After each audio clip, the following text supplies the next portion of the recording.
Hello viewers, आप देख रहे हैं मेरा YouTube channel professor Salim academy. आज की ये वीडियो वो तमाम स्टूडेंट के लिए है जो कि नोट्स के लिए परेशान रहते हैं और उनको नोट्स स्टडी के लिए चाहिए होते हैं। उनको अच्छे नोट्स अवेलेबल नहीं होते। तो आज मैंने सोचा कि मैं क्यों ना अपने इन नोट्स पे से ही एक वीडियो बना के आपके सामने मैं पेश करूं। ये वीडियो स्पेसिफिकली वो कॉमर्स के स्टूडेंट जो कमिंग सप्लीमेंट्री एग्जाम में अपेयर हो रहे हैं और उनके पास याद करने के लिए पढ़ने के लिए कंटेंट नहीं है, तो वो ये मेरी वीडियो देखें। इसमें से तमाम कंटेंट जो उनके लिए रिक्वायर्ड है उसको याद करें और अपना एग्जाम जो है वो क्लियर करें। ये जो सॉल्यूशन है ये माइक्रो इकोनॉमिक्स का और इसी के साथ साथ मैक्रो इकोनॉमिक्स का है। जैसे कि आपने देखा होगा, दो मेरी पहले वीडियो मौजूद हैं जिसमें पहले पार्ट वन के अंदर जो है वो माइक्रो इकोनॉमिक्स के इंपॉर्टेंट क्वेश्चंस मैंने दिए हैं और पार्ट बी के अंदर मैंने मैक्रो इकोनॉमिक्स जो है इंपॉर्टेंट क्वेश्चंस दिए हैं।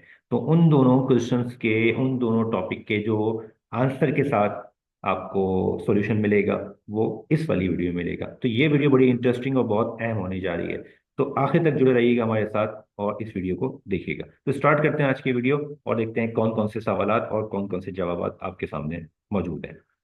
पहला सवाल जो मौजूद है पार्ट वन यानी कि माइक्रो इकोनॉमिक्स से, वो है माइक्रो इकोनॉमिक्स और मैक्रो इकोनॉमिक्स का डिफरेंस। ये आमतौर पे ये सवाल शॉर्ट क्वेश्चन में आता है जिसमें आपने तीन तीन चार चार पॉइंट इसके लिखने होते हैं। कंपेयर करना है आपने एल्फ्रेड मार्शल और लर्नी रॉबिन्स की डेफिनेशन ऑफ इकोनॉमिक्स को और उस पर कमेंट देना है। ये सवाल आपसे डिटेल क्वेश्चन में पूछा जाएगा। ये सारी कंपैरिजन, इसके सारे पॉइंट्स यहाँ पे ये वन बाय वन मौजूद हैं। इसको कंपेयर करते हुए आप अपने इस सवाल के जवाब को मुकम्मल कर सकते हैं। इसी तरह से तीसरा सवाल वो है list the name of factors production. तो फैक्टर्स ऑफ प्रोडक्शन के जो नेम है वो आपने यहाँ पे मेंशन करना है। ये क्वेश्चन भी शॉर्ट में आपसे पूछा जाता है।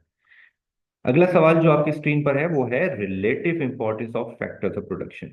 ये बड़ा इंपॉर्टेंट क्वेश्चन है, ऑलमोस्ट हर साल ये सवाल किसी न किसी तरह से ये पूछा जाता है। तो शॉर्ट क्वेश्चन में ये सवाल भी बड़ा इंपॉर्टेंट हो सकता है आपके लिए।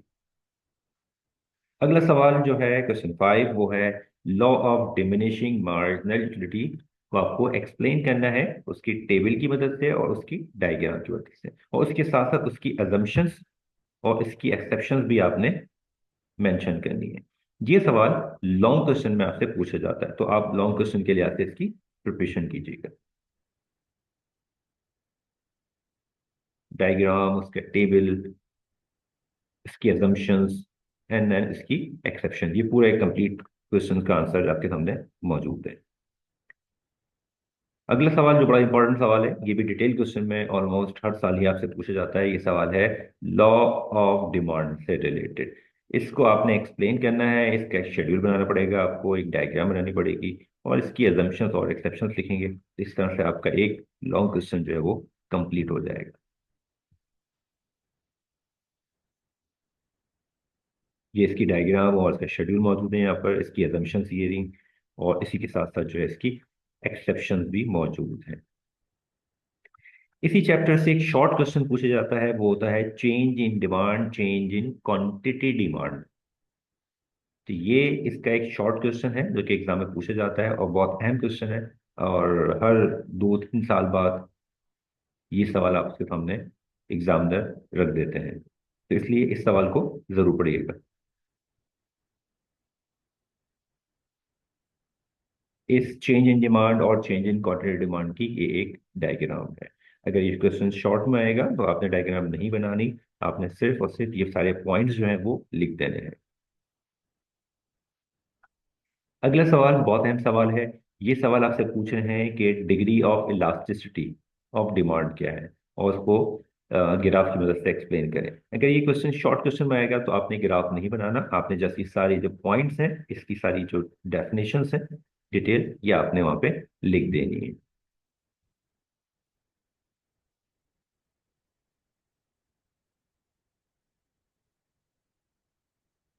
क्वेश्चन नाइन है how many types of elasticity of demand. ये सवाल आपसे पूछ रहे हैं कि इलास्टिसिटी ऑफ डिमांड की टाइप्स कितनी है। तो इसकी तीन टाइप्स हैं, प्राइस इलास्टिसिटी,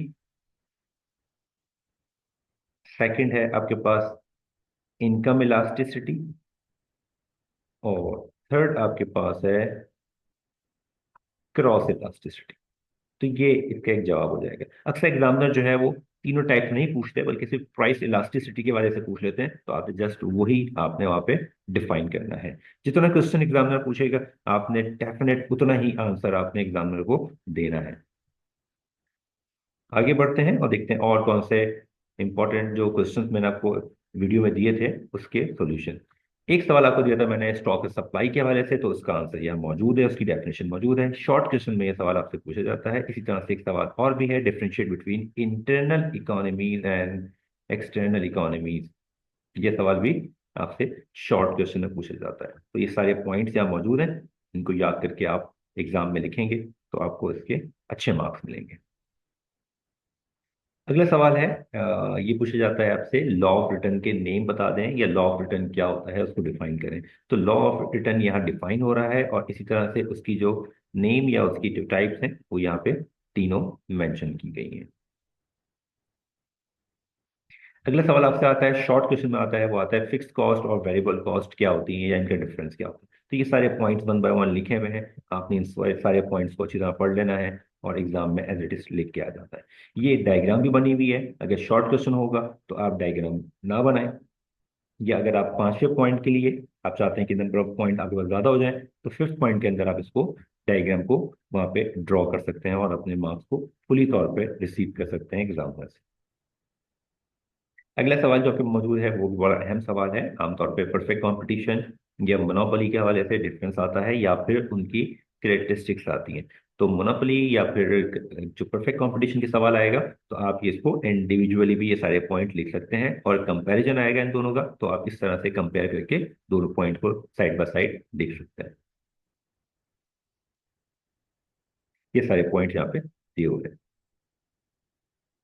अगला सवाल बहुत ही अहम सवाल है जो कि डिटेल क्वेश्चन में आपसे पूछा जाता है, वो ये है, how does a firm in a perfect competitive market achieve it's equilibrium during the short run. Short run के अंदर कोई भी जो फर्म होती है वो परफेक्ट कंपेटिटिव मार्केट में किस तरह अपना इक्विलिब्रियम कायम या अचीव करती है।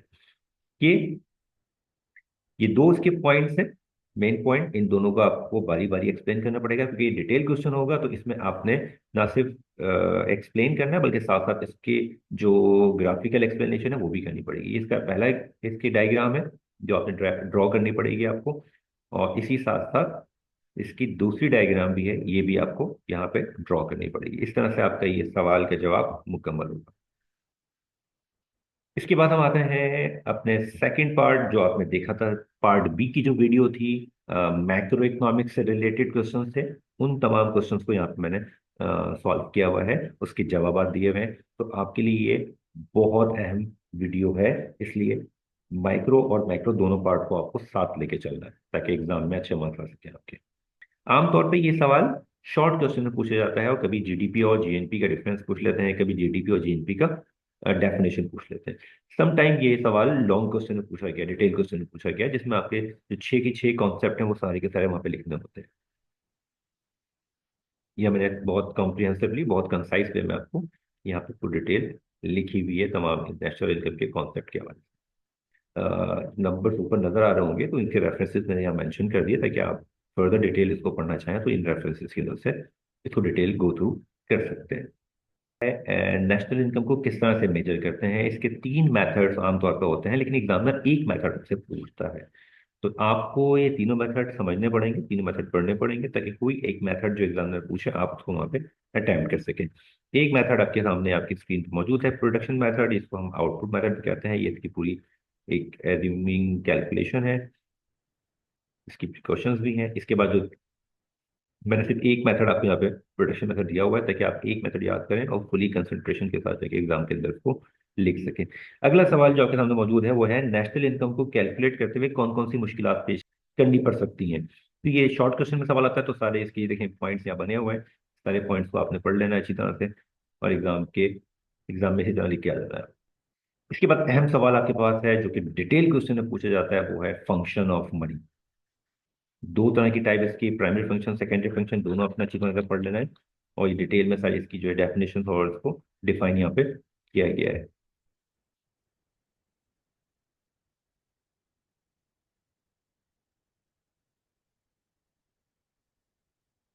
इसके बाद ये इसके सेकेंडरी फंक्शंस हैं।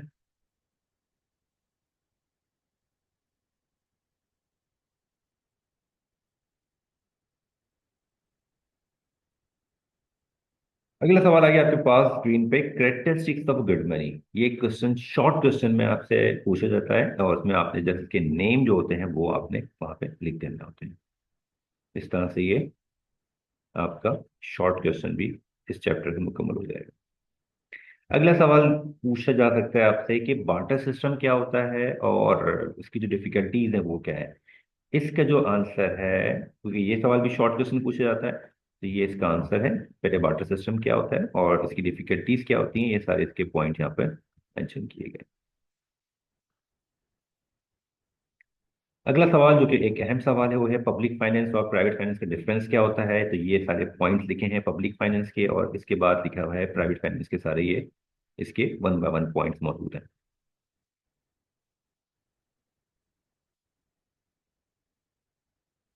शॉर्ट क्वेश्चन में आपसे सवाल पूछा जाता है कि प्रिंसिपल ऑफ टैक्सेशन क्या होते हैं, यानी कि आपके कैनन ऑफ टैक्सेशन क्या होते हैं। स्टूडेंट, ये बात आपकी कंसिडरेशन में आनी चाहिए, आपकी नॉलेज में ये बात होनी चाहिए कि अगर सिर्फ एडम स्मिथ के प्रिंसिपल्स पूछे जाएंगे तो आपने एडम स्मिथ के जो चार प्रिंसिपल से स्टार्ट के 1 2 3 4 वो आपने वहां पे लिखने हैं। लेकिन अगर कैनन्स ऑफ टैक्सेशन पूछे जाएंगे तो इसका मतलब है ना सिर्फ एडम स्मिथ बल्कि इसके साथ साथ जो अदर इकोनॉमिस्ट जिन्होंने टैक्सेशन के प्रिंसिपल डिफाइन किए हैं वो सारे, इस तरह टोटल पे ये सवाल बन जाएगा 8 हेडिंग्स के साथ। तो आपने अगर ये शॉर्ट क्वेश्चन में सवाल मिला आपको तो आपने सिर्फ इसके नाम लिखने हैं, वन बाय वन पॉइंट लिखते हैं, डिटेल में आपने नहीं जाना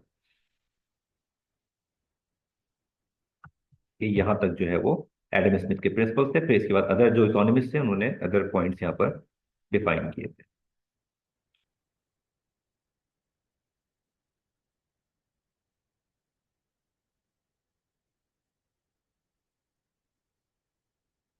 एक और अहम सवाल आ गया वो है डायरेक्ट टैक्स और इनडायरेक्ट टैक्स में क्या फर्क होता है। तो डायरेक्ट टैक्स के पॉइंट यहाँ गिवन है, इनडायरेक्ट टैक्स के पॉइंट यहाँ गिवन है।